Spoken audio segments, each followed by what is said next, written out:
Artwork is extremely important. Art is a part of culture that makes culture livable. Willis Hakim Jones was in town Friday discussing Making Do, an exhibit of at least part of his vast African-American art collection.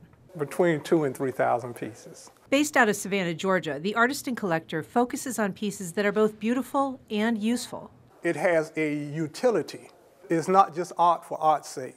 Much of it is the work of slaves and their descendants who lived in the coastal islands of the southeastern U.S. We call it Geechee Gullah culture.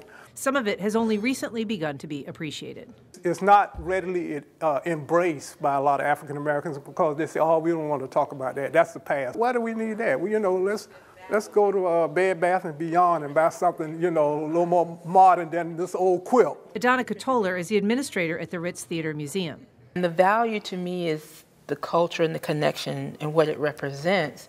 The idea that I've touched so many pieces made by slaves is just amazing for me and a privilege for me. She says the exhibit has great educational value, but is also something she finds personally gratifying. We know that we came from this. I know I'm standing on the shoulders of these individuals who could not move and achieve some things as freely as I'm able to do now. The past is as important as the future.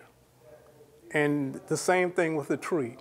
When you look at a tree and how far the branches go out, if you could see below the earth, the roots go out just as far. Ann Schindler, First Coast News, on your side.